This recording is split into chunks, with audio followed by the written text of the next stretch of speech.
Silakan Bang. Gimana? Ada tema saya atau mau gimana? Silakan. Oh, Bang. Ya, saya mau tanya nih. Eh, kan di Al-Quran itu kan bilang Yesus itu nggak disalib, hanya diserupain. Emang siapa yang diserupain itu? Kalau di Itu Al-Quran? ada di perjanjian lama Abang, Bang. Bukan, kita ngomong di Al-Quran aja kan, katanya Al-Quran Oh, enggak bisa, Bang. sempurna. Karena dengar. Karena Tuhannya orang Yahudi dengan Tuhannya orang Islam sama. Ada di ulangan Abang. Oh, Detailnya di apa enggak, kitab Abang ini kan itu. kan kan saya kan bertanya Yudas di Iskariot. Al-Quran, di Al-Quran. Iya. Iya, Kenapa? ada di situ. Iya, kenapa Eh? kenapa harus di kitab-kitab saya, di maksudnya di kitab orang Kristen Lah, gitu. sekarang begini, Anda bertanya di apa di dalam Al-Qur'an, jawabannya ada di Alkitab Anda. Masa Anda tidak mau terima? Loh, Hah? kan saya tanya Bagaimana Anda di nih? Al-Quran, saya tanya kan di Al-Quran, bukan bukan bertanya di kitab saya. Abang tanya di Al-Qur'an, tetapi jawabannya ada di Bibel Abang. Kok Abang tidak mau terima? Gimana begini? Coba. Kenapa Abang tidak kan Abang tanya nih sama saya. Berarti Abang tanya nih. ya ya kalau kalau kalau gitu ya berarti berarti Al-Quran berarti nggak sempurna dong kalau nanya balik ke ini ke Tidak, kitab. Al-Quran sempurna. Siapa bilang Al-Quran tidak sempurna? Oh, Al-Quran itu sempurna. Iya, dikatakan dengar sempurna dulu. itu dari mana? Dengar. Dari mana? Dikatakan sempurna itu menurut Al-Quran, bukan menurut kamu. Ya, kan iya kan Nah, ya sekarang begini kan ya. menurut Oke, menurut baik, baik, Al-Quran. Oke. baik. Oke. Oke, baik, sabar. Kubuka. Baik, kubuka dalilnya ya. Perhatikan baik-baik.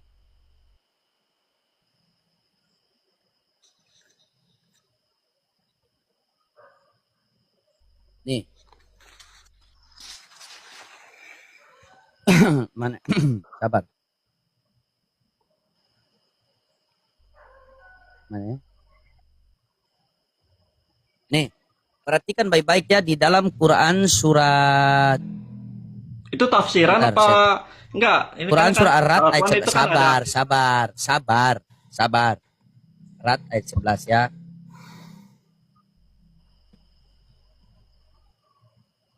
Nih.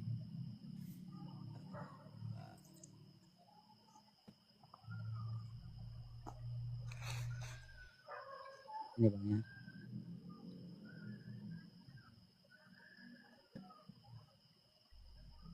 Ini. Bentar, saya besar.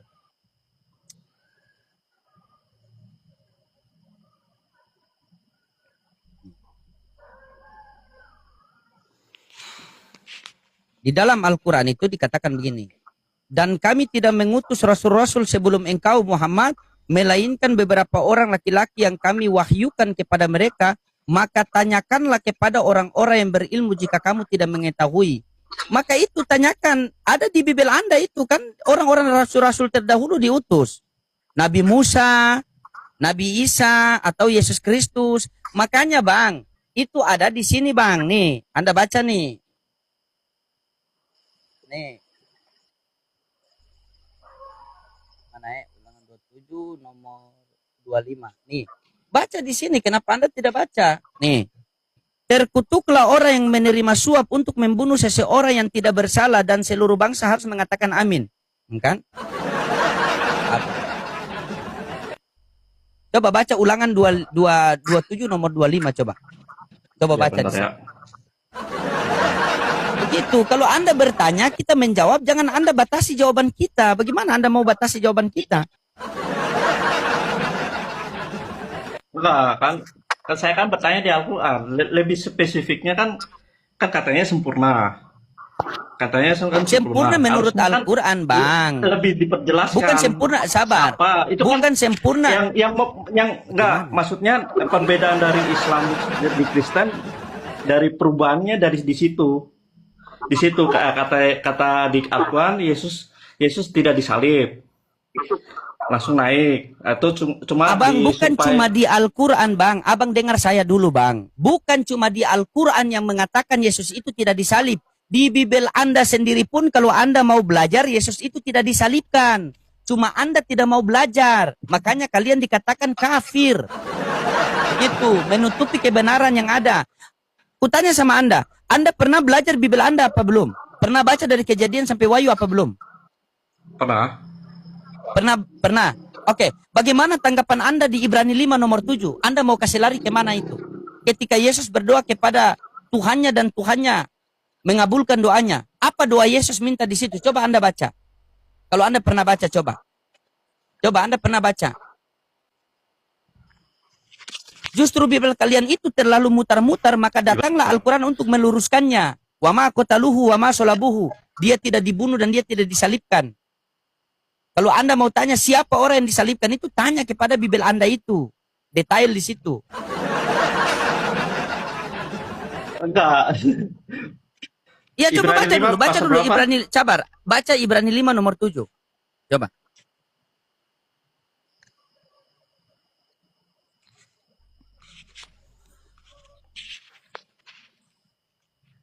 Ibrani 5 ayat 7. Coba. Coba baca.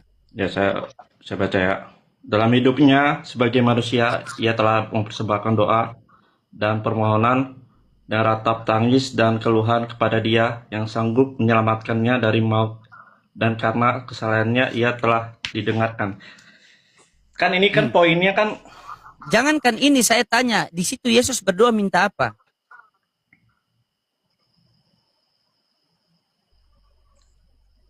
Iya kan, menyelamatkan dari maut.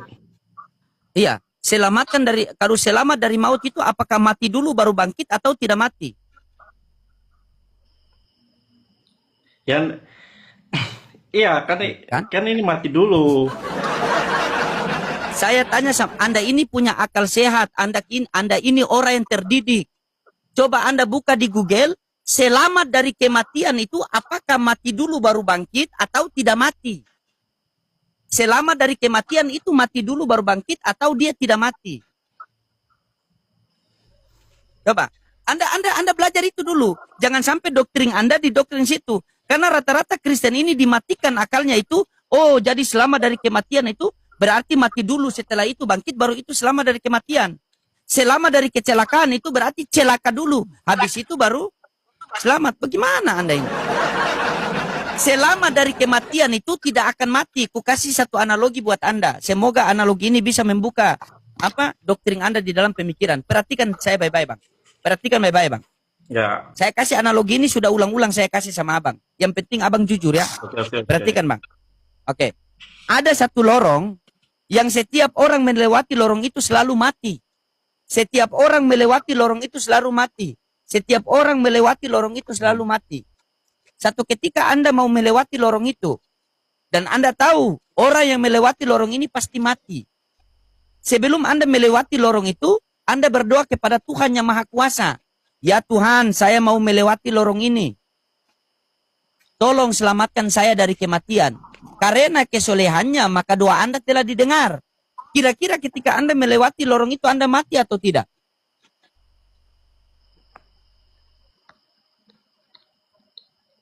Mati ya.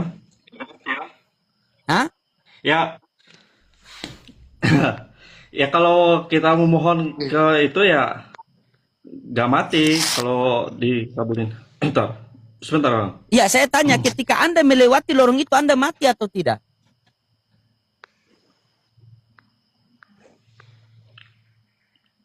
Tidak Bang. Tidak mati. Di Ibrani 5 nomor 7, Yesus berdoa minta apa?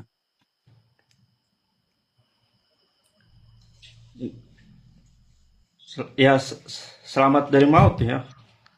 Selamat dari maut. Kalau selamat dari maut itu berarti mati atau tidak?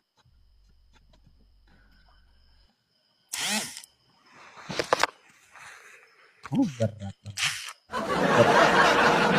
Mau meneliti Islam pakai logika, ternyata agama kalian logila. Itulah Bangnya. Ya, Kalian enggak. itu, ini dengar baik-baik Bang, dengar baik-baik ya. Kalian itu tidak ada permasalahan dengan Al-Quran. Kalian itu tidak ada masalah dengan kami orang Islam. Tetapi kalian itu bermasalah dengan Bibel kalian sendiri. Kalian itu bermasalah dengan Bibel kalian sendiri. Al-Quran itu diturunkan kepada orang-orang yang berakal. Anda ini baru Ibrani 5 nomor 7 sudah mati akal. Coba. Enggak. Al-Quran itu Ini dikatakan maksudnya, dengar. kan Yesus kan berdoa. Dengar. Itu kan di Ibrani itu kan Yesus berdoa. Kan Yesus berdoa minta apa, Bang? Tujuannya Yesus dia berdoa itu minta bukan apa? berdoa. Sabar, dia Bram. berdoa. Kau juga jangan Dia ngocok. berdoa. Dia Yesus itu 100% manusia, 100% ilahi kalau di Kristen. Kau cari datanya, kalau ada di Bible, saya bakar rumah saya sekarang. Kalau tidak besok saya nikah lagi. Kau cari. Kalau Yesus 100% Tuhan, 100% manusia, kalau kau dapat ayatnya di Bible itu, kalau saya tidak bakar rumah saya, besok saya nikah lagi. Carikan saya data itu.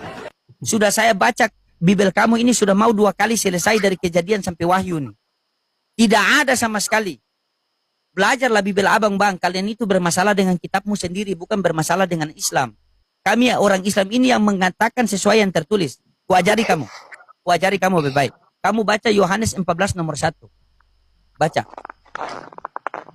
Belajar. Jangan belajar sama pendeta, belajar sama saya tanpa perpuluhan. Baca Yohanes 14:1. Buka. Anda buka, belajar Yohanes 14:1.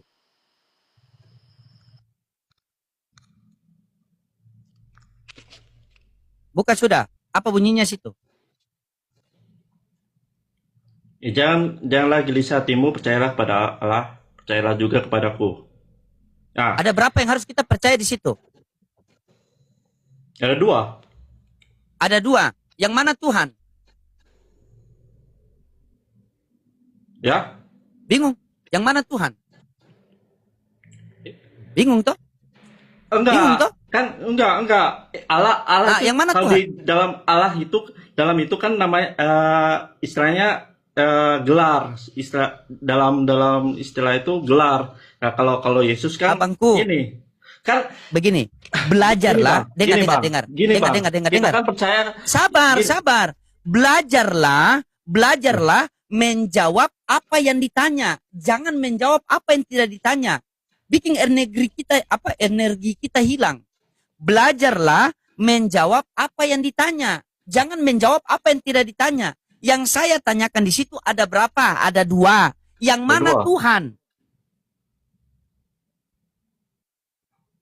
Itu kan bukan nyebut nama Tuhan loh. Allah itu siapa? Ya, itu kan sebutan gelar dari ini. Allah itu siapa? Ya, Allah.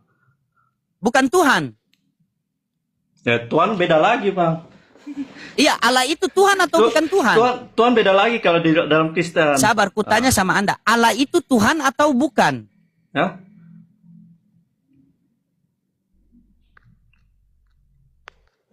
Allah sebuah nama paling tinggi, Bang, Tuhan. Ini pertanyaan saya, Anda. Kalau saya bilang, Bang, ini apa? Oh, ini rokok. Ini korek atau bukan korek? Oh, ini korek. Yang saya tanya, Allah itu Tuhan atau bukan Tuhan? Ya, Tuhan. Tuhan. Ku itu merujuk kepada Yesus. Yesus itu Tuhan atau bukan Tuhan?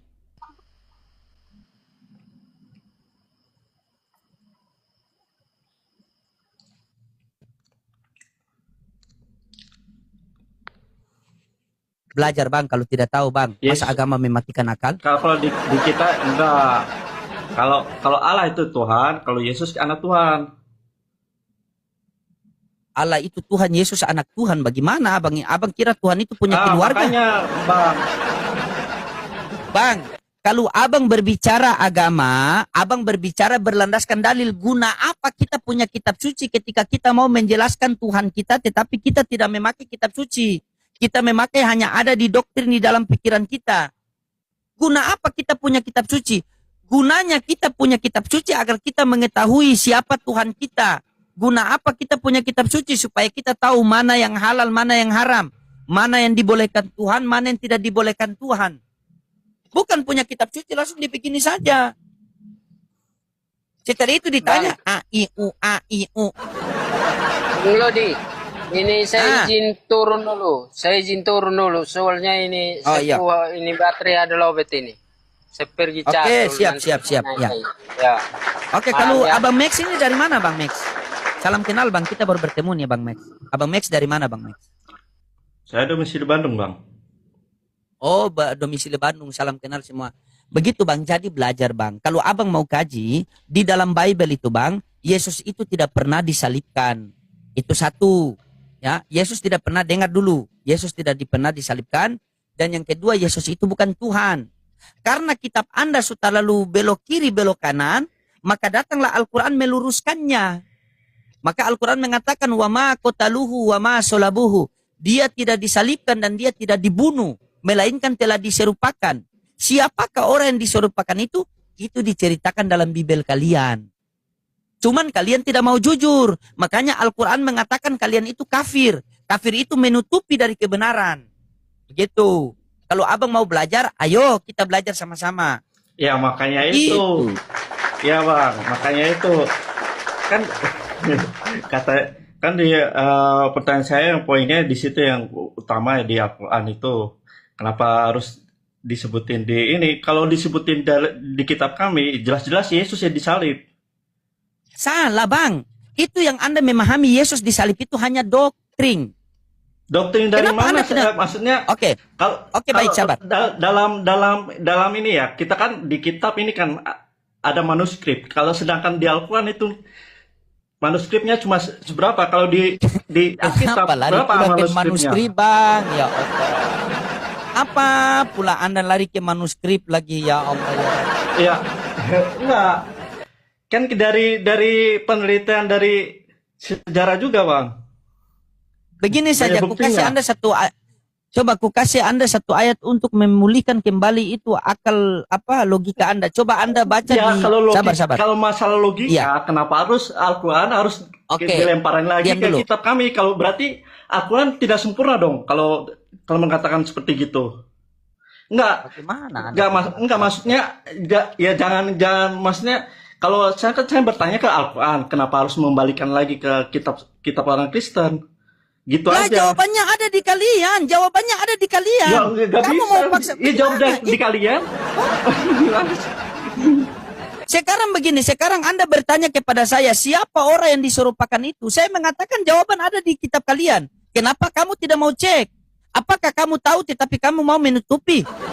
Seharusnya kalau saya mengatakan jawabannya itu ada di kitab kalian. Enggak, maksudnya di kitab kita ya juga Yesus, Bang. Yesus. Kalau begitu kita buktikan. Dengar baik-baik begini, Bang. Dengar baik-baik. Ketika Anda bertanya bahwa yang disalibkan itu bukanlah Yesus melainkan diserupakan, siapa orang yang diserupakan itu diceritakan dalam kitab kamu. Kalau kamu bilang, oh tidak ada, ayo kita buktikan. Benar tidak? Coba kita buktikan sedikit saja. Coba Anda baca, Anda baca di sabar. Lagi. Kalau si Abang bilang ke ini buka ayat berapa tadi? Oke. Ulangan, coba Anda buka Ulangan 27 nomor 25. Anda bertanya, aku kasih jawaban, Anda tidak mau. Ya, oke. Ulangan 27 nomor 25. 25. Anda baca baru Anda pikir sendiri. Ya, di sini jelas, Bang. Kan terkutuklah orang yang menerima suap untuk membunuh seseorang yang tidak bersalah dan seluruh bangsa itu harus berkata. Tapi di sini kan tidak ada orang yang disebutkan. Orang itu siapa? Terkutuklah orang yang menerima suap untuk membunuh orang yang tidak bersalah. Pakai akal sehat kamu, Yesus bersalah atau tidak? Jujur, Yesus bersalah atau tidak? Enggak dong. Yesus tidak bersalah. Yang menerima suap siapa untuk membunuh Yesus? Apa? Yang menerima suap siapa? Di kitab ya Yudas Iskariot. Yudas. Di situ tertulis orang yang menerima suap itu harus diapa? Enggak, Bang. Kalau iya oke. Oke, kalau maksudnya apa kan di kitab ini ya, kitab Ulangan kalau dibaca dari keseluruhan pasal dari 27 itu dia kan ada ini kutipnya ke-12 ucapan kutuk. Ulangan itu kan ntar saya mau buka lagi. Bagaimana Anda? Bagaimana Anda saya mau kasih jawaban di Al-Quran? Wong Bibel Anda sendiri ada jawabannya, Anda tolak. Wong di Bibel Anda sendiri ada jawabannya, Anda tolak. Kitab yang Anda imani dari kecil sampai besar saja Anda tolak. Apalagi Al-Quran, ku kasih dari Al-Fatihah sampai An-Nas. Bagaimana Anda mau terima? Ulangan itu kan, tapi kan kitab Ulangan itu kan sebelum kedatangan Tuhan Yesus. Emang betul, itu kitab Ulangan itu sebelum. Maksudnya pernyataan abang ini Ulangan ini, maksudnya nubuatan ke Yudas. Dalilnya dari mana itu, kalau itu nubuatan Yudas? Baik. Diam dulu, dengar dulu baik-baik. Kan sebenarnya kalau di kitab Ulangan ini kan rangkaian pidato perpisahan Musa. Tenangkan pikiran Anda, dengar baik-baik. Enggak.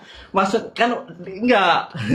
Si abang ini bilang Ulangan, di ayat ini Ulangan dan menuduh ke Yudas yang suap ini. Nah, pernyataan si abang Ulangan dalam kitab Ulangan ini, mana buktinya nubuatan ini menuju ke Yudas?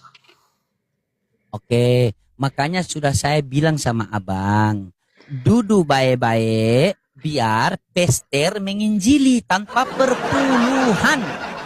Gitu, oke? Siap? Oke, siap. Ya, oke. Nah, di Ulangan 27 nomor 25, itu menceritakan ketika orang-orang yang membuat kesalahan, maka mereka harus dihukum kutuk. Itu, ya. Sehingga ada tertulis di situ, terkutuklah orang yang menerima suap untuk membunuh orang yang tidak bersalah. Berarti kalau ada orang yang membunuh orang yang tidak bersalah, maka dia harus terkutuk. Betul? Ya. Oke, baik. Oke, itu perkataan siapa? Itu perkataan siapa? Enggak, yang di dalam kitab itu perkataannya siapa? Kan abang kan ngerti itu. Ulangan itu kitab siapa, Bang? Kitab siapa Ulangan itu? Kitab siapa? Kalau tidak tahu Google situ. Kitab siapa Ulangan itu? Ini kan rangkaian pidato Musa. Kalau sudah tahu itu kitab Musa, makanya diam dulu, Bang. Bagaimana abang mau bisa paham? Kenapa kalian selalu menutupi kebenaran? Kenapa? Enggak menutup kebenaran. Maksudnya kalau Anda tidak mau menutupi kebenaran, kenapa belum selesai Anda sudah potong? Enggak. Apakah Anda takut? Bukan gereja takut. Maksudnya si abang kan menyebutkan di Ulangan, sedangkan di kitab Ulangan kan ini kan rangkaian pidato Musa. Mana buktinya itu menuju ke yang abang maksud tuh ke Yudas Iskariot, gitu kan? Makanya Anda diam dulu lah, Allah wala quwwata. Oke, saya diam. Oke. Anda punya perangkat satu bisa buka ayat di situ kan? Biar saya arahkan, kita buka sama-sama, boleh? Ya. Oke. Di Ulangan 27 nomor 25, di situ menceritakan apabila orang-orang yang berbuat dosa, yaitu membunuh orang yang tidak bersalah, maka mereka itu harus dikutuk dan seluruh bangsa mengatakan amin, betul? Ya. Oke, betul. Baca selanjutnya nomor 26, Bang.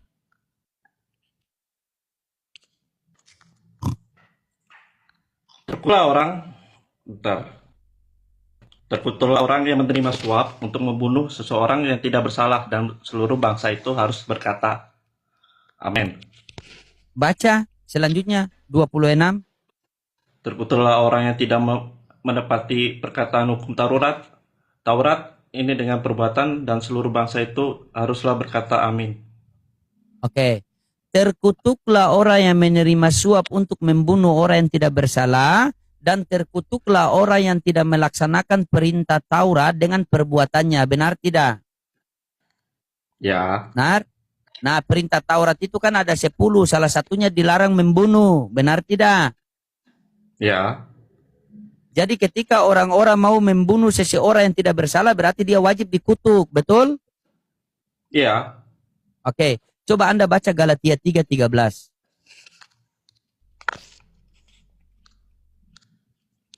Coba kita lihat cara paham Bibel dia bagaimana, teman-temannya.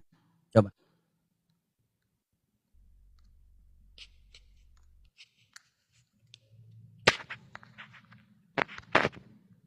Galatia berapa? 3 nomor 13. Tapi abang ini ganteng loh, tidak cocok jadi Kristen, ganteng kok Kristen.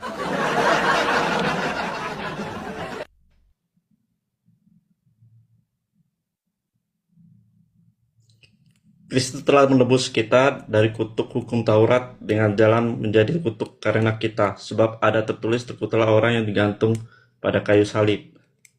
Siapa nama orang yang tergantung terkutuk di kayu salib? Namanya siapa? Yesus. Macet lagi kan? Yesus. Katanya Yesus tidak bersalah. Oh, dia dikutuk? Katanya Yesus tidak bersalah. Bingung. Ya. Mau kutunjukkan ayatnya?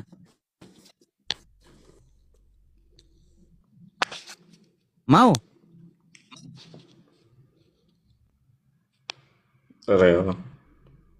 Ya, kasih baik-baik dulu. Ini bukan cuma iman yang tergoyang, HP pun ikut tergoyang-goyang.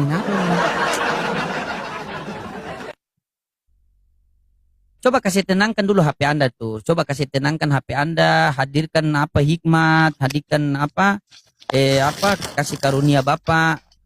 Kasih tenangkan HP Anda begitu. Kasih tenangkan HP Anda. Kita sama-sama belajar di sini, Bang. Kita belajar di sini, Bang. Ya, sudah tenang.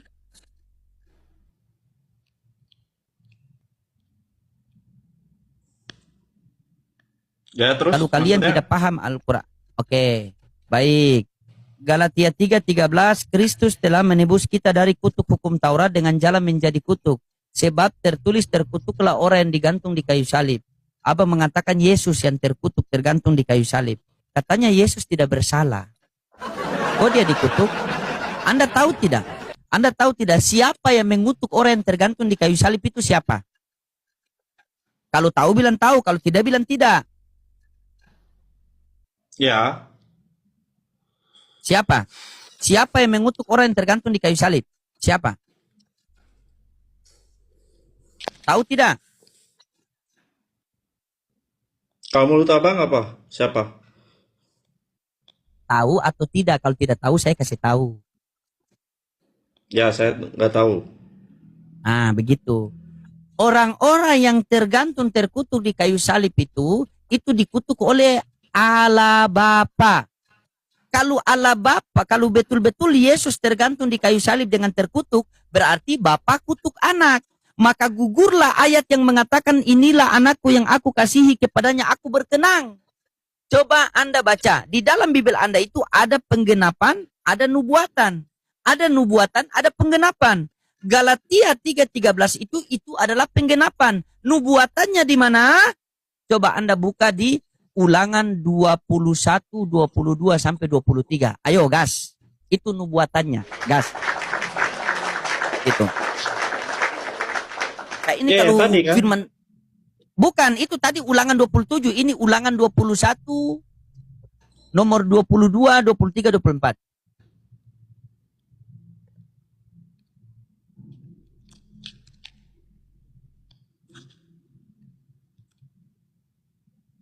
Nomor 20, Ulangan 21, Ulangan 21 nomor 22, 23. Ulangan 21 nomor 22, 23. Coba Anda baca.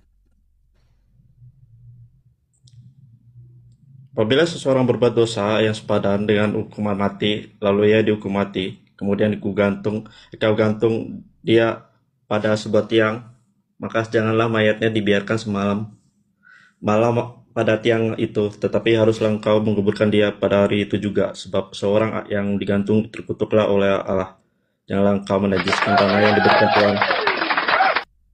Seorang yang tergantung terkutuk oleh siapa? Oleh Allah. Oleh Allah, berarti Bapa kutuk anak.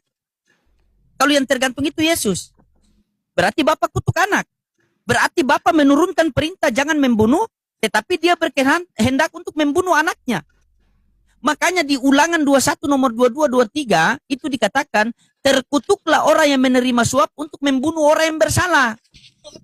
Yang menerima suap adalah Yudas. Berarti Yudas pantas dikutuk. Orang yang tidak bersalah ini adalah Yesus. Bisa tidak Allah Bapa merubah, menggantikan itu? Anda tidak tahu kan? Kalau Yesus itu punya mujizat berubah wajah, Anda tidak tahu kan? Di dalam Bible Anda sendiri, pernah baca tidak? Kalau Yesus pernah berubah wajah. Ya. Pernah tidak baca Yesus pernah berubah wajah? Yesus punya mujizat yang Kristen tidak pernah tahu, yaitu bisa berubah wajah. Pernah tidak baca ayat itu? Di ayat berapa?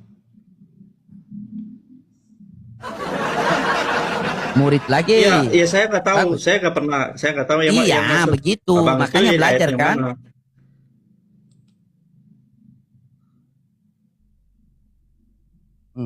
Coba Anda baca di situ di dalam Matius 7 nomor 2.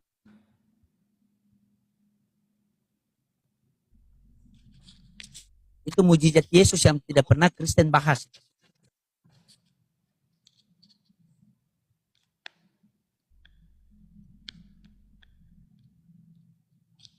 Matius berapa?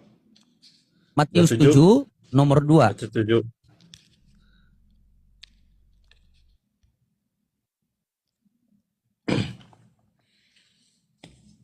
Baca.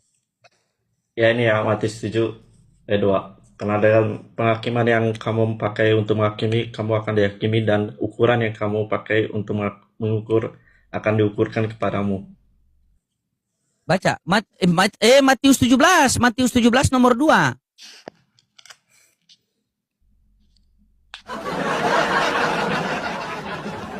Matius 17 nomor 2. Nomor 2. Iya, nomor 2. Ngopi-ngopi dulu, kita ngopi dulu. Jadi blank saya ini ajarin kamu. Lalu Yesus berubah rupa di depan mata mereka. Jederkon. Tidak pernah pendeta bilang di gereja kan, kalau Yesus pernah berubah rupa kan? Belum lagi kalau kukasih kamu ada seorang muda yang hendak memakai kain lenan dan mereka hendak menangkap dia. Maka larilah dia melepaskan kainnya dan lari dengan telanjang. Siapa orang muda yang memakai kain lenan itu? Kamu cari dari Kejadian sampai Wahyu, hanya Yesus yang memakai kain lenan. Bahkan di apa waktu penangkapan Yesus itu Yudas sendiri pun tidak mengenal Yesus. Kalau kamu mau belajar, begitu. Coba begini, coba saya tes kamu sedikit ya, Ini kamu punya dia punya doktrin sama akal sehat ini sudah mulai netral nih. Coba kita offer gigi dua sedikit. Kamu ikut saya punya cara. Dengar baik-baik. Dengar baik-baik ya. Coba kamu baca kamu yakin tidak kalau dengan matinya Yesus di kayu salib adalah menebus dosanya orang Kristen? Itu kan pemahaman kalian kan? Ya. Dengan matinya Yesus di kayu salib maka menebuslah dosa seluruh manusia, betul? Betul? Ya. Oke. Nah, coba sama-sama kita belajar. Kita masuk gigi dua sedikit. Coba kamu buka Matius 19 nomor 16, 17 sampai 18. Ini kemarin Pak Pendeta Budi Asali sampai mau syahadat, cuma saya bilang jangan dulu, Pak. Oh iya.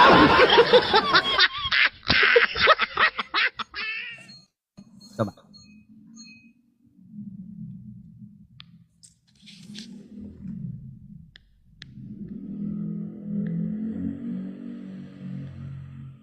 Ya terus? Matius 19 nomor 16, 17 sampai 18. Coba baca itu.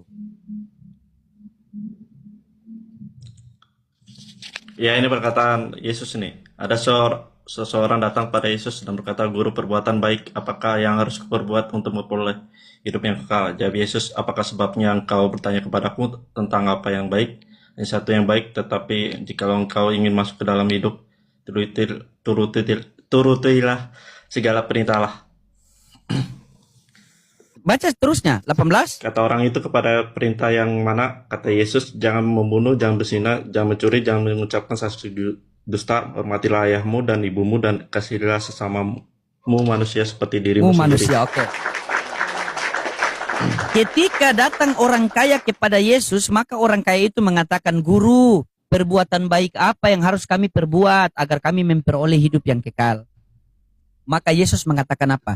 "Kenapa kamu mengatakan yang baik? cuma satu yang baik. Jikalau kamu ingin masuk ke dalam hidup, turutilah segala perintah Allah.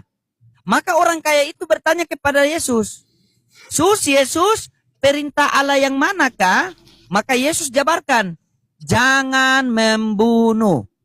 Berarti perintah Allah jangan membunuh kan? Benar tidak? Jangan mengucap saksi dusta, jangan berzina.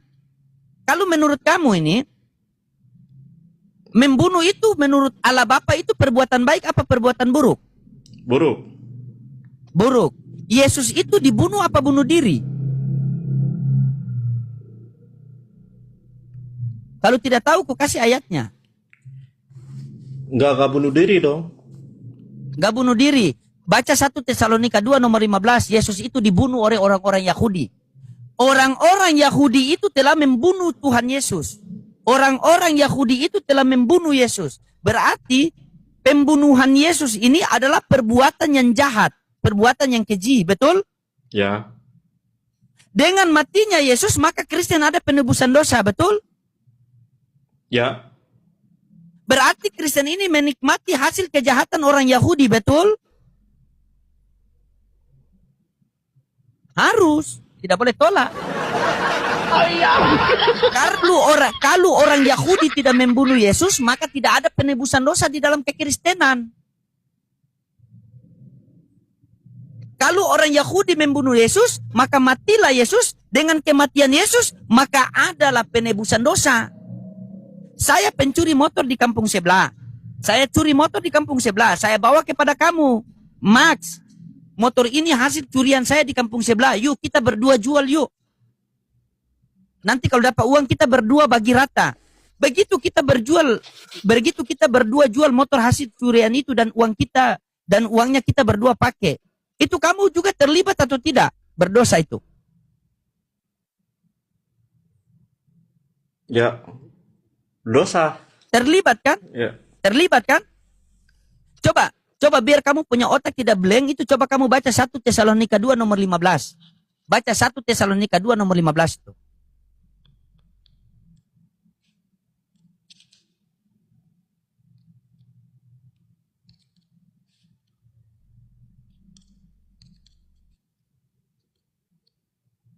Satu Tesalonika 1. 1 Tesalonika 2.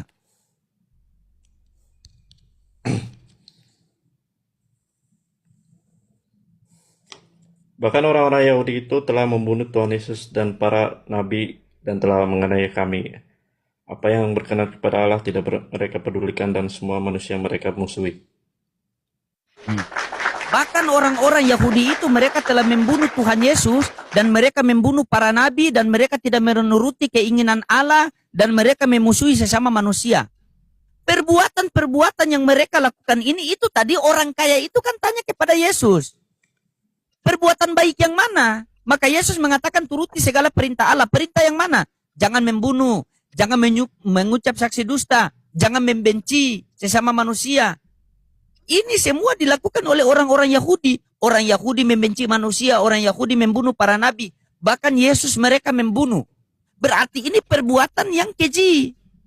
Tetapi dengan pembunuhannya Yesus ini, maka matilah Yesus, maka Kristen ada penebusan dosa.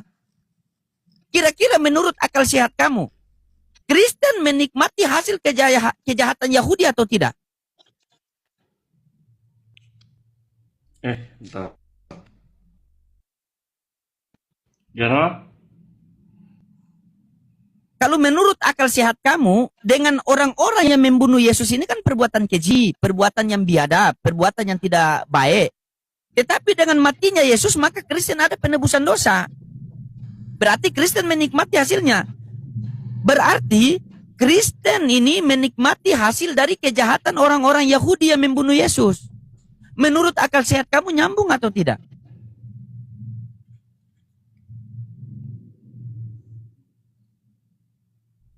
Bagaimana kalau kamu baca, bagaimana kalau saya kasih kamu ayat di Yohanes 8:44? Bagaimana kalau saya kasih ayat kamu di Yohanes 8:29? Bisa-bisa asyhadu kamu. Iya, kita belajar, bro.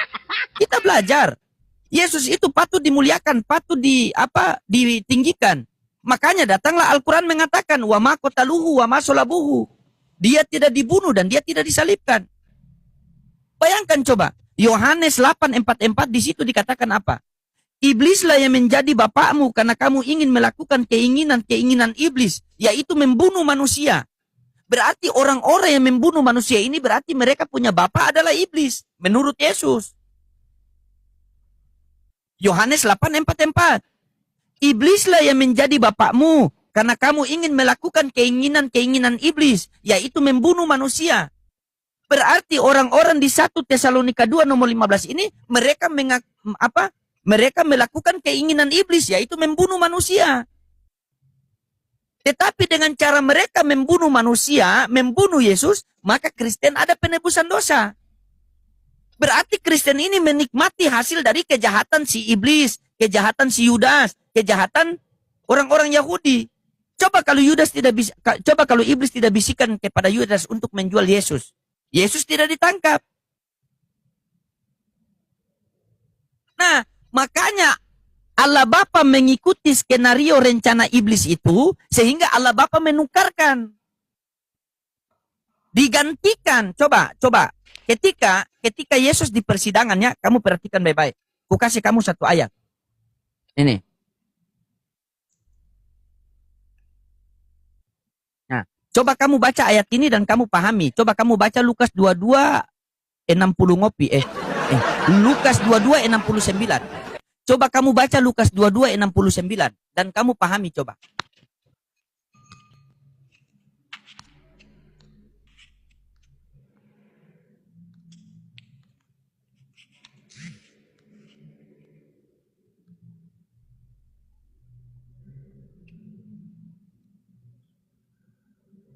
Ayat berapa? Lukas 22 69.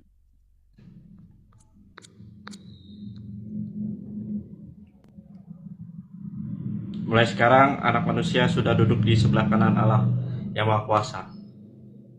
Yang berkata itu siapa?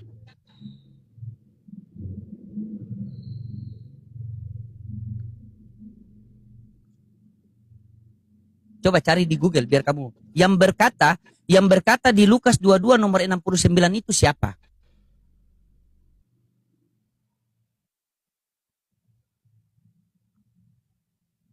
Kalau di ayat sebelumnya,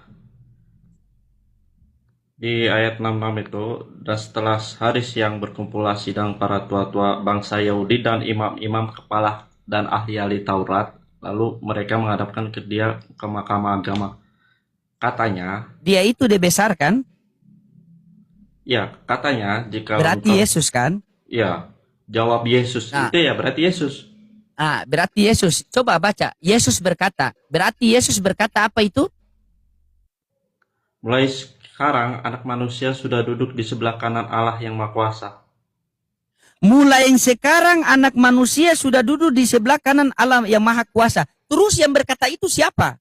Kalau sekarang ini sudah duduk di samping Maha Kuasa itu anak manusia. Terus yang berkata itu siapa? Kalau yang berkata itu adalah Yesus asli, terus yang duduk di sebelah kanan Allah Bapa itu Yesus yang mana? Nah, kalau di setelahnya kan itu ada di itu jawab kata mereka semua ini, kalau begitu engkau ini anak Allah, jawab Yesus, kamu sendiri mengatakan bahwa akulah anak Allah. Nah, dia tidak mau mengakui. Ketika orang, apakah kamu anak Allah? Dia sendiri, kamu sendiri yang mengatakan aku anak Allah, bukan dia. Tetapi poinnya bukan ke situ. Poinnya ketika dia mengatakan, mulai sekarang anak manusia sudah duduk di sebelah kanan Allah Bapa yang Maha Kuasa. Ya kan, tapi kan yang berkata itu siapa? Ya. Yang berkata itu ada Yesus. Kan, terus mulai sekarang. Ya, jawab. Sekarang berarti sudah terjadi. Iya, kan kata yang di mahkamah, kata yang imam ini, kalau begitu engkau ini anak Allah. Kan dia tanya kepada Yesus. Langsung dijawab, kamu sendiri mengatakan bahwa akulah anak Allah. Tapi ini pernyataan nih. Ini pernyataan, Bang. Iya, di situ kan orang-orang imam-imam itu mengatakan bahwa apakah kamu anak Allah? Ya, kan langsung dijawab sama Yesus. Kamu sendiri mengatakan bahwa akulah anak Allah. Iya, Yesus tidak menjawab, iya aku anak Allah. Bukan, Yesus kamu sendiri yang mengatakan. Terus poinnya di situ, ketika dia mengatakan, mulai sekarang anak manusia duduk di sebelah kanan Allah Bapa. Siapa anak manusia yang sudah duduk itu mulai sekarang itu? Siapa itu? Siapa anak manusia itu? Kan mulai sekarang. Mulai sekarang. Mulai sekarang anak manusia sudah duduk di sebelah kanan Allah Bapa yang Maha Kuasa. Berarti Yesus sudah di atas, di sebelah kanan Bapa yang Maha Kuasa. Yang berkata ini siapa? Ini perkataan Yesus. Bingung. Ini perkataan.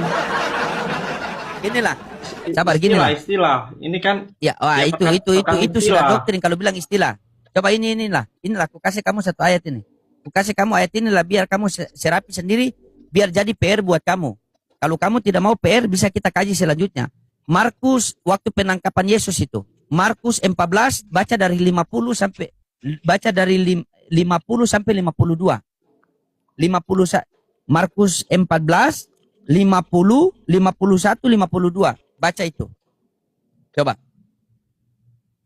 Lalu semua murid itu meninggalkan dia dan melarikan diri. Ada seorang muda yang pada waktu itu hanya memakai selai kain lenan untuk menutup badannya mengikuti dia. Mereka hendak menangkapnya, tetapi ia melepaskan kainnya dan lari dengan telanjang. Siapa si orang muda yang memakai kain lenan yang lari dengan telanjang itu? Ayo. Siapa orang? Siapa? Siapa orang? Kalau tidak tahu nanti kan saya kasih ayatnya.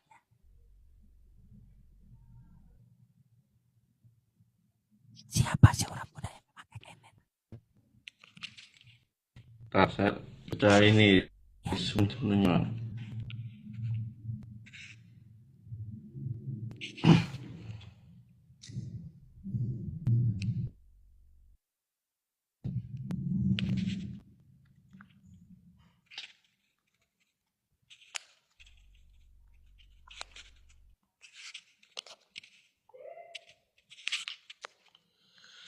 Jujurlah padaku. Asyhadu.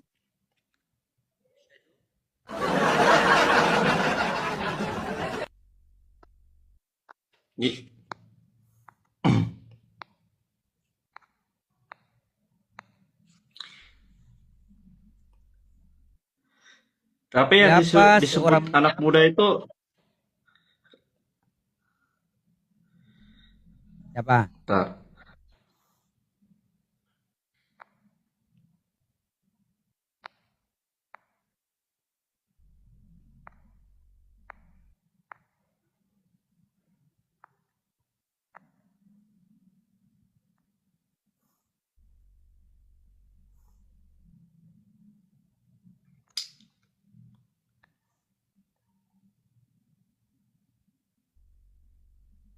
Kalau tidak tahu nanti saya kasih ayatnya. Kasih tunjuk siapa. Gampang.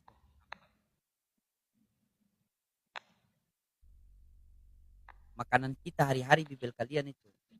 Saya baca Bibel kalian sampai saya lupa cara peluk istri bagaimana coba.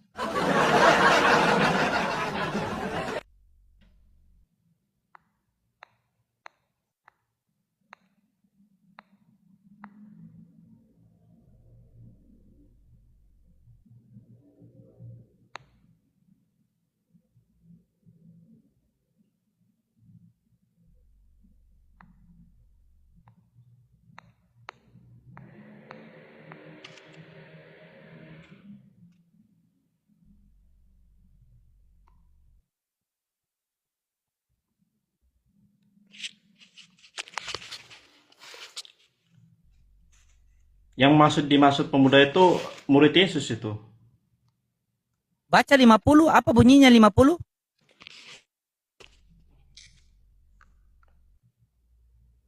Lalu semua murid itu meninggalkan dia dan melarikan diri. Semua itu berarti masih ada sisa atau tidak ada lagi?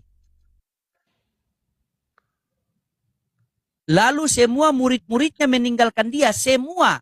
Kalau seandainya narasi di situ tunggu revisi mungkin. Kalau revisi baru ditulis sebagian murid-muridnya telah meninggalkan dia. Nah, itu masih boleh. Tapi itu dikatakan semua, berarti tidak ada lagi. Semua murid-muridnya telah meninggalkan dia. Tetapi ada seorang muda yang hendak memakai kain lenan. Mereka hendak menangkap dia. Tetapi dia melepaskan kain lenannya dan lari dengan telanjang. Kalau pertanyaan, kalau Yesus sudah ditangkap, untuk apa mereka menangkap seorang pemuda itu? Sehingga dia melepaskan kain lenannya dan lari dengan telanjang. Coba, kamu carikan dulu. Kalau tidak cari, nanti kutunjukkan siapa yang memakai kain lenan itu. Biar selamat datang di kebenaran.